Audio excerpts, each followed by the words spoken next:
Hari ini di daerah rumah saya ada perayaan Asyura dari kaum Syiah.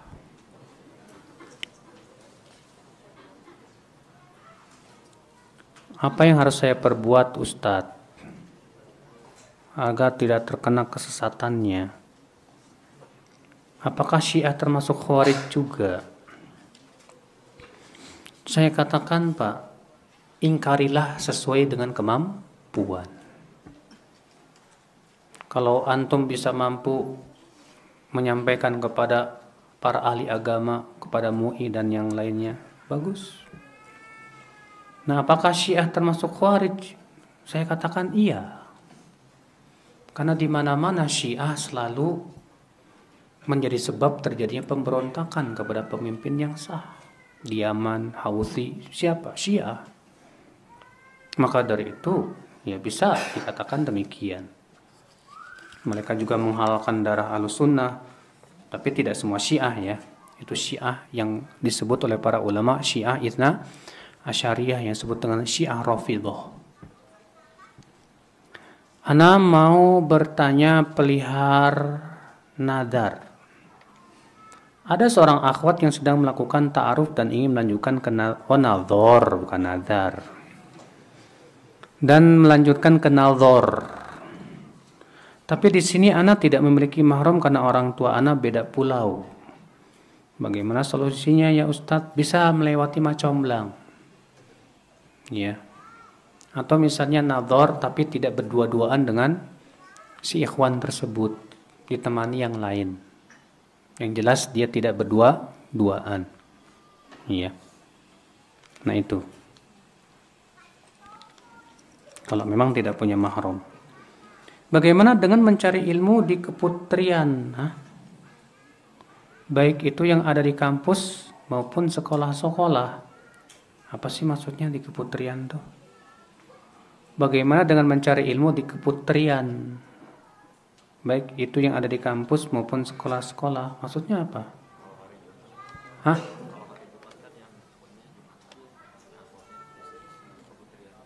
Oh, kalau hari Jumat, ikhwannya Jumatan. Ya, akhwatnya keputrian. Isinya apa?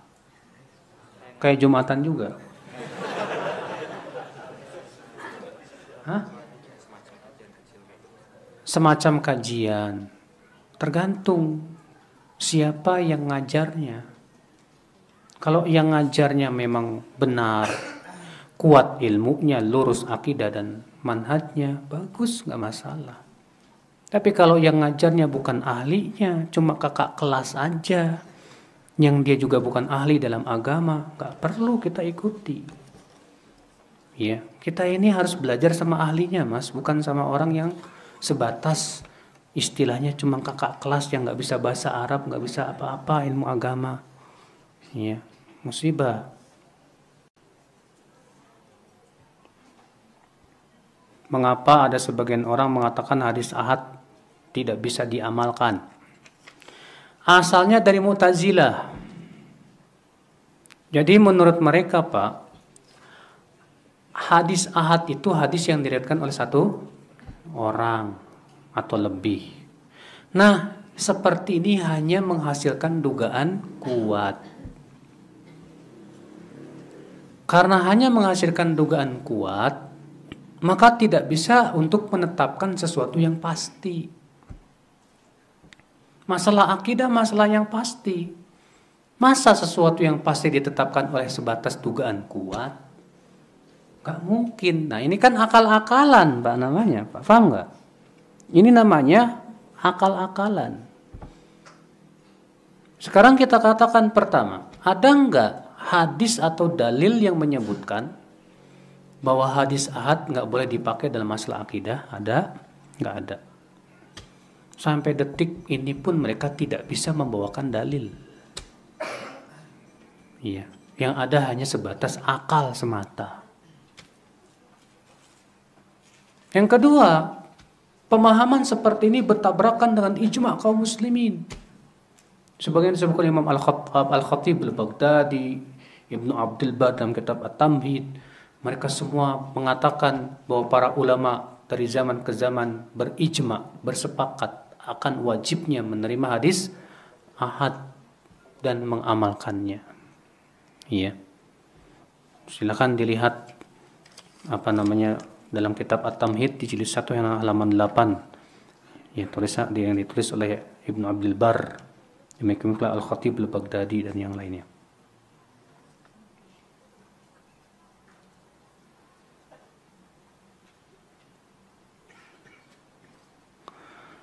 Kalau mengucapkan begini, Allahumma salli wa sallim ala nabiyina Muhammad, boleh nggak? Boleh, nggak apa-apa. Dalilnya mana? Inna Allah malaikatahu yusalluna ala nabi. Ya ayyuhalladzina amanu sallu alaihi wa sallimu taslima.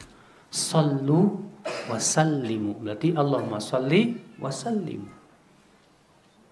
Nggak apa-apa. Iya. Itu yang paling pendek. Kalau yang mau panjang, yang dia ajarkan oleh Rasulullah. Allahumma salli ala Muhammad wa ala ali Muhammad kama sallaita ala Ibrahim wa ala ali Ibrahim innaka Hamidum Majid wa barik ala Muhammad wa ala ali Muhammad kama barakta ala Ibrahim wa ala ali Ibrahim innaka Hamidun Majid. Ya. Ada 8 hadis yang menyebutkan tentang bentuk-bentuk sholawat. Bisa dirujuk kitab Syekh Albani yang berjudul Fikih Sholat.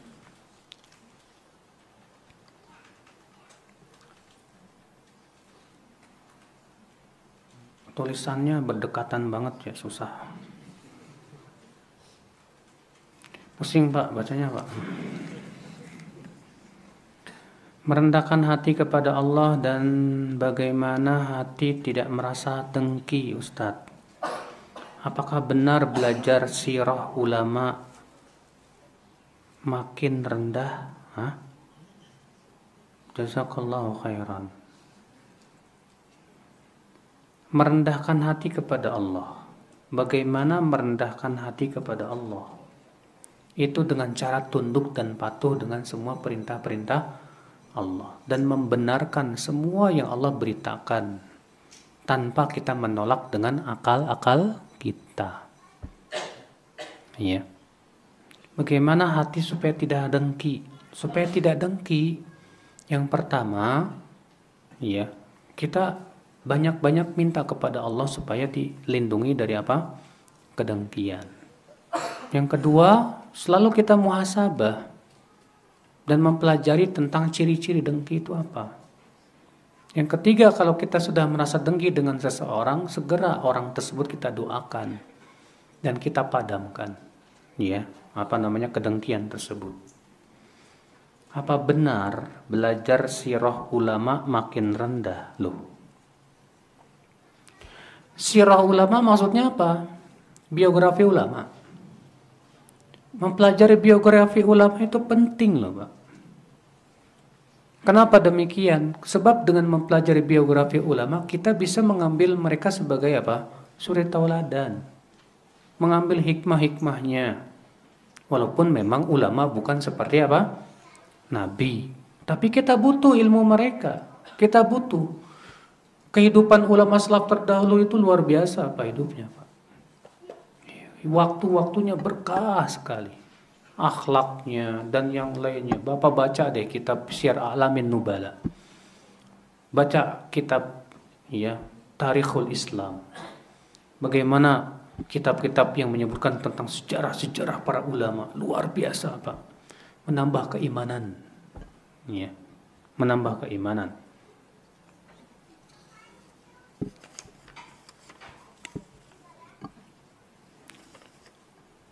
Ustaz, hari ini di daerah saya udah ya.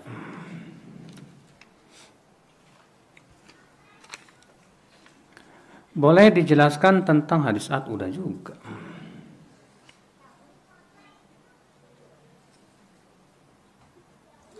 Ta'aruf udah.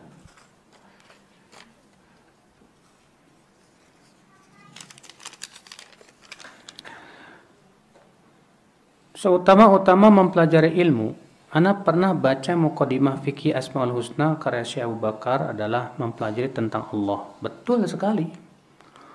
Pertanyaan untuk tulab yang awam, seperti kita lebih baik pelajari langsung ilmu tersebut atau pelajari tazkiyatun nufus atau ilmu apa dulu ya Ustadz? Ilmu tauhid. Tauhid dulu. Karena itu hak Allah yang paling besar. Ya. Jangan antum pahami bahwa ilmu tauhid itu sebatas belajar ini syirik, bukan syirik. Tapi hakikat di antara tauhid bagaimana menguatkan tawakal kita kepada Allah. Bagaimana menguatkan cinta kita kepada Allah. Bagaimana menjadikan kita hanya bergantung hanya kepada Allah. Itu tauhid, Pak. Ya. Sebetulnya ilmu tauhid itu bukan sebatas teori, tapi yang terpenting apa? Aplikasi. Ya, aplikasi yang susah.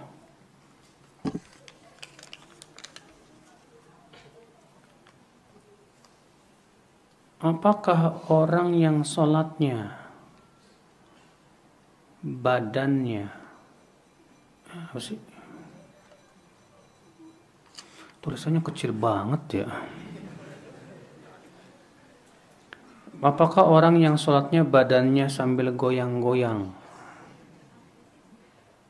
Ya, seperti orang yang zikir kemudian badannya goyang-goyang ke kiri ke kanan begini. Apakah yang badannya goyang-goyang itu saat sholat? Sholatnya sah apa enggak? Enggak sah. Karena dia gerak-gerak di luar gerakan sholat. Ya. Dan para ulama sepakat bahwa banyak bergerak dalam sholat membatalkan sholat. Maka kalau ada orang sholat sambil gini-gini, ya, ya, apa ini? Jelas bid'ah dan itu juga membatalkan sholat. Ya, tidak dibenarkan sholat seperti ini, tidak sesuai dengan contoh Rasulullah Sallallahu Alaihi Wasallam. Apa sih faedah membaca ayat kursi setelah sholat fardu? Ya. Ketahuilah saudara-saudaraku sekalian, pertama yang harus kita pahami, mengetahui faedah dan hikmah dari suatu bacaan dan itu tidak wajib. Kewajiban kita adalah setiap kita dapat dalil segera kita amalkan.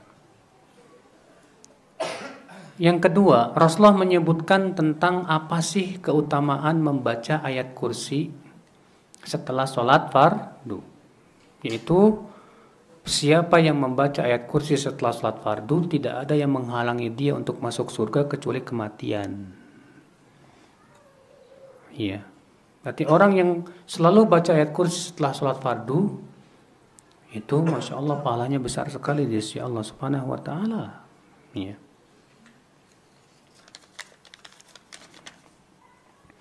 Apa saya berdosa karena saya disuruh untuk ikut berpartisipasi dalam melaksanakan acara bid'ah, tapi saya nggak mau ikut dan malah menghindar? Ya nggak dosa lah. Kalau memang antum yakin itu bid'ah, tidak ada dalilnya, jelas juga para ulama menyatakan akan kebid'ahannya, harus antum tinggalkan. Nggak boleh berpartisipasi. Ya. Tapi gara-gara saya tidak mau ikut membantu acara tersebut, saya seperti dijauhi oleh mereka. Ya biarin dosa mereka. Sabar aja. Ya. Antum datang ke mereka bawa buah-buahan juga senyum lagi. Bener kok. Ya. Datang ke mereka ngasih duit, nih hadiah dari saya. Senyum lagi insya Allah. Ustadz, hadis yang mengharamkan musik itu maksudnya alat musiknya atau nyanyian-nyanyiannya? Ya nyanyian sama musik beda, Pak. Yang dimaksud hadis tentang alat musik, ya alat musik. Ya. Atau yang semakna dengan alat musik yang tujuannya memang menghasilkan apa? Musik. Contoh misalnya ada orang nggak pakai alat musik tapi cuma pakai suara pom pom pom pom pom pom pom misalnya gitu. Sama ini dengan musik, haram, nggak boleh. Walaupun cuma suara, tapi masalahnya dia satu hukum dengan apa? Musik, nggak boleh. Ya. Adapun nyanyian terjadi ikhtilaf para ulama. Apakah nyanyian boleh atau tidak? Kebanyakan mayoritas ulama mengatakan nggak boleh. Abu Hanifah mengatakan haram, Imam Malik mengatakan makruh, Imam Ahmad mengatakan makruh. Sampai-sampai Imam Abdullah bin Mas'ud ketika menafsirkan ayat surat Luqman ayat 3, wa minan nasi may yashtari lahwal hadithi liyudhilla an sabilillah. Di antara manusia ada yang membeli ucapan yang sia-sia untuk menghalang-halangi manusia dari jalan Allah. Kata Ibnu Mas'ud apa? Demi Allah, yang dimaksud lahwal hadith ini nyanyian. Beliau bersumpah 3 kali, demi Allah itu nyanyian. Ya. Imam Malik berkata al-ghina mumbitun nifaq. Nyanyian itu menumbuhkan penyakit munafik. Ibnu Qayyim berkata al-ghina ruqyatuz zina. Nyanyian itu jampi-jampi menuju zina. Maka dari itu Pak, selayaknya seorang penuntut ilmu jangan sampai terpaut hatinya dengan nyanyian. Jangan.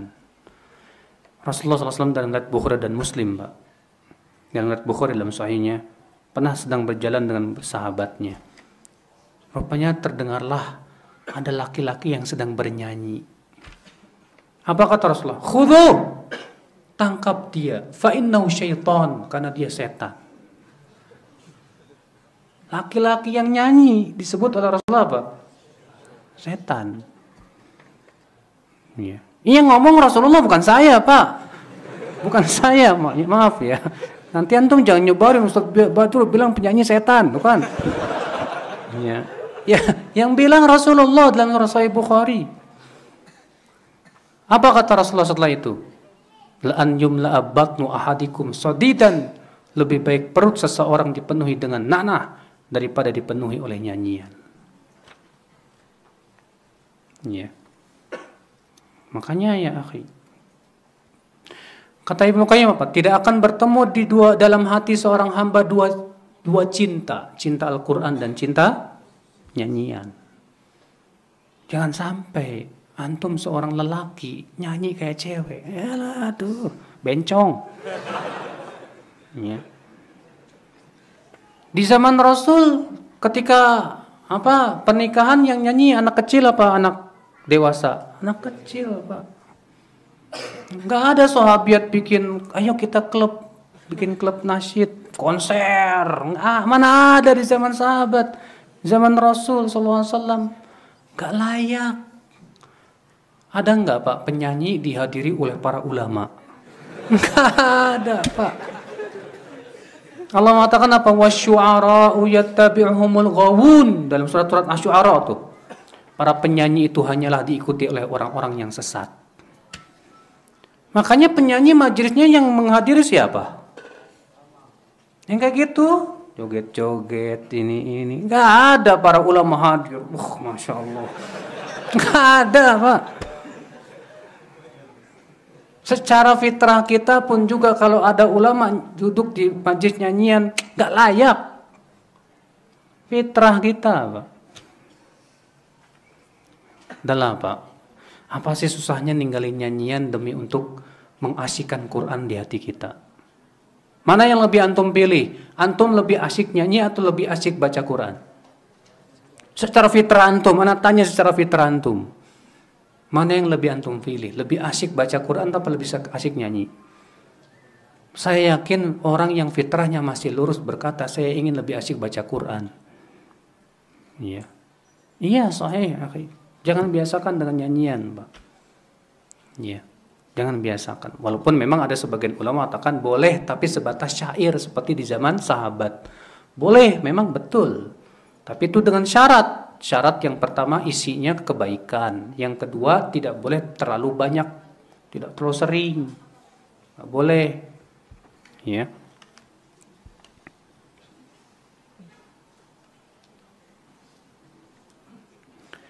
Sebatas mana orang Islam mendoakan orang kafir di saat mereka masih hidup? Doakan dapat hidayah.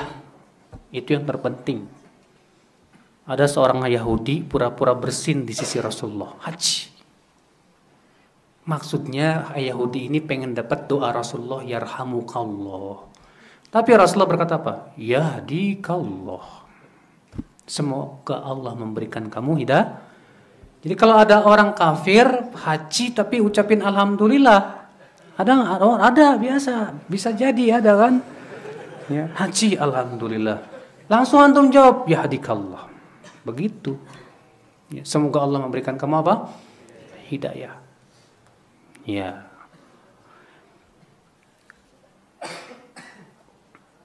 Apakah kalimat kebenaran hanya datang dari Allah, kesalahan datang dari saya? Itu bertentangan dengan konsep takdir, bahwa takdir itu baik dan berasal dari Allah. Ingat Pak, kaidah Ahlussunnah mengatakan kebaikan itu dinisbatkan kepada Allah, sedangkan keburukan tidak boleh dinisbatkan kepada Allah.